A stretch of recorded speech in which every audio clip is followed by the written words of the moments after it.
सुनाते हुए चलते हमारे श्रीवास्तव जी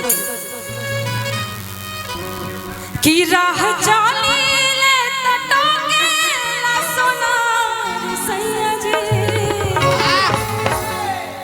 की राह चाली ले तटोगे ला सोनार सैया जी श्रीवास्तव जी आका है झुमका गढ़वाला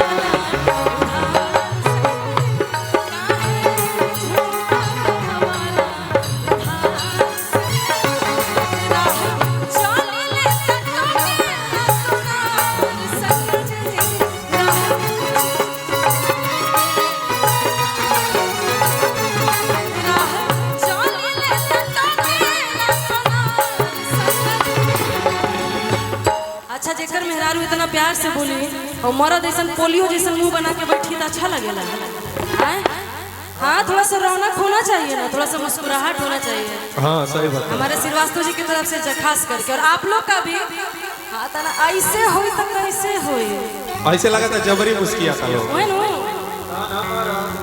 इधर तो मानिए चलिए हमारे सीनियर लोग बैठे हैं तो हम लोग आए अरुआल चोखा जैसा मुंह बनेले बड़ा हंसा लो की कहे झुमका गढ़वाला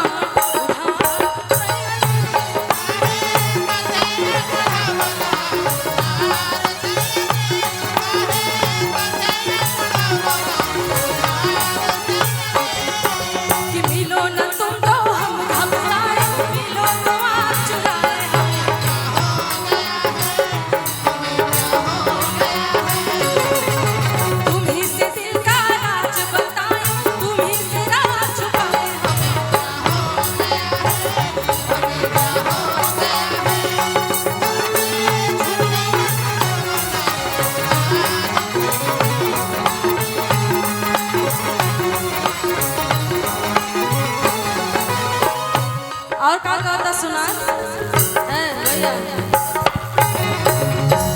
हमार ध्यान रौरे पे जाता पूरा रउआ एकदम डबल बेड के पलंग बनी। देखिए हम लोग यहाँ पे सब लोग आए हैं, एक प्यारा सा माहौल हम लोगों ने बनाया, एक हंसी मजाक का माहौल है, बुरा नहीं मानना है, नहीं ना मानिएगा। हाँ ना भी तो कम से कम खुल के बोला भैया नानू मुड़िया हिलेला में टैक्स ना लगी, नहीं तो हम लोग का नेता थोड़ी है, टैक्स नहीं लगेगा, थोड़ा सा ऐसे ऐसे कर दीजिए या ऐसे ऐसे कर दीजिए ना ना भौजाई खातिर रहुआ एकदम सुपर व्यवस्था बनी। और कुछ के जरूरत नहीं है कि कहे झुमका गढ़वाला उधार सैया जी काहे झुमका गढ़वाला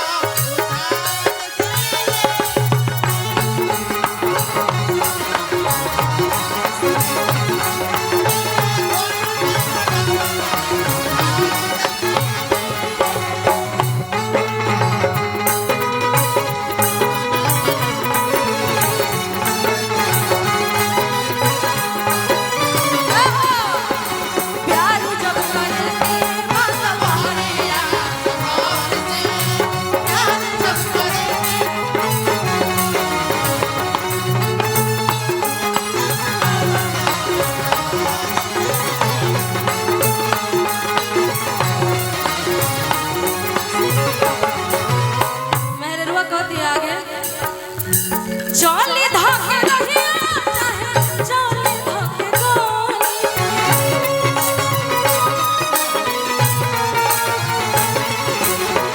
ओहे लाती है रे आवा ओहे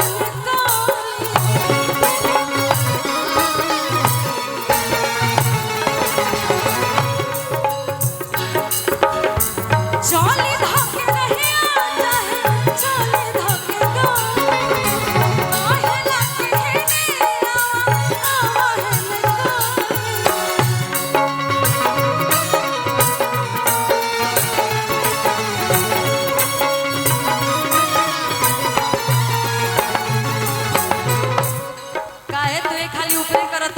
नीचे करता रहा कह दिया आगे का कि जदी करत होय हमारा से प्यार राजा जी जदी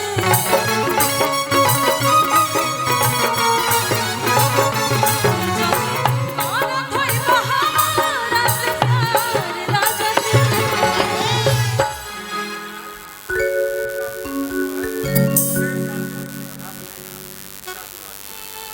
अच्छा, जिनका आज अन्नप्राशन है वो हमारे बउआ के शादी में सहबाला बन के जाएगा ना। जल्दी बियाह करी, हमनियों के इंतजारे में बने जा। क्या हुआ?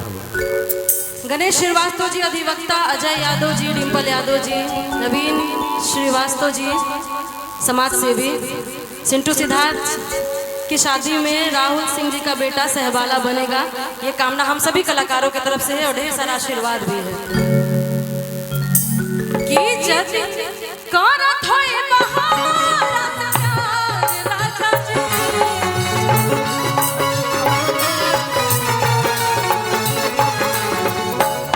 कि जति करत होए बहारत प्यार राजा जी,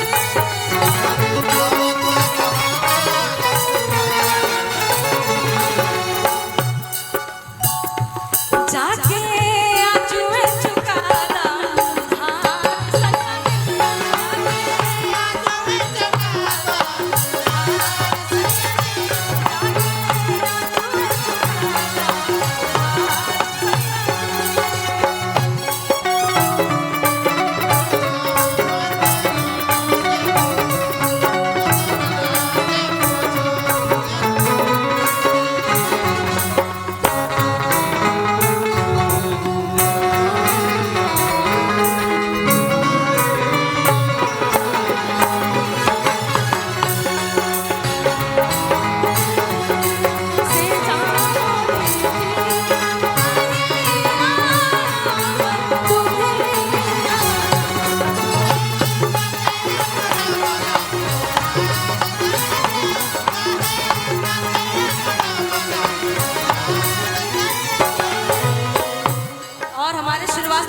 बहुत सारा पुरस्कार, ढेर सारा आशीर्वाद, प्यार दुलार के कामना बा।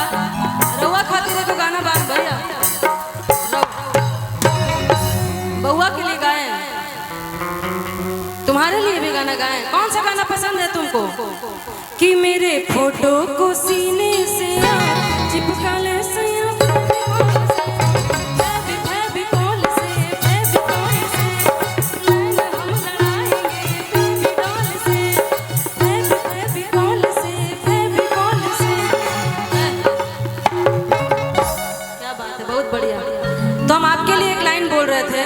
बहुत सारा गाना का फरमाइश एकदम बदल बदल के जनरुआ फरमाइश करता नहीं कि छाने छाने बदले अरे तो हरो मिजाज जी उड़न बाज रजो धोखेबाज रजो आ जाएंगे कि खा के पान जनी जान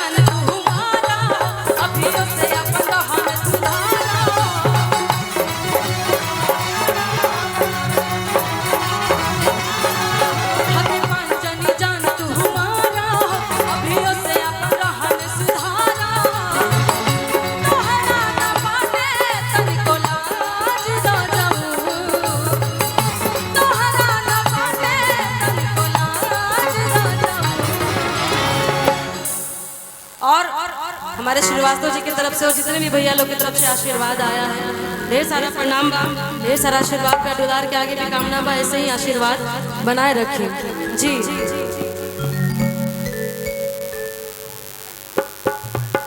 फिर से कहिए कौन चीज? भानु प्रताप शाही जी की तरफ से 5000 रुपया का पुरस्कार। क्या बात, क्या बात।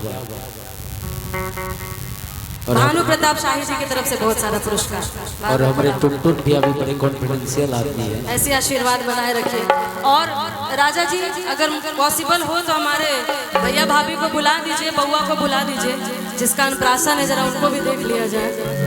कि छाने छाने बदले तहरो मिजाज राजा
बीच और भी एक कलाकारा बड़ी अच्छी गायिका आई हुई है, उसका भी एंट्री हो जाए, एक दो गाना हो जाए। अभी तो हमने केहू के जाए के नहीं खेलू, सबके मेहरारू के क्रिया बा, केहू एजा से मंच छोड़ के जाई ना, सीधा बात। आ जेकर एक्स्ट्रा गर्लफ्रेंड बा ओकर गर्लफ्रेंड के भी क्रिया बा, केहू जाई ना। अभी है, अभी सोहर के कार्यक्रम के लिए हम लोग आए हैं, वो तो हुआ ही नहीं है। हम इंतजार कर रहे जरा आ जाए हमारे राहुल भाई और बाकी लोग भी आ जाए, तो फिर हम लोग सोहर शुरुआत करें। तब तक एंट्री कलाकारा की भी करवा दीजिए। एक बार जोरदार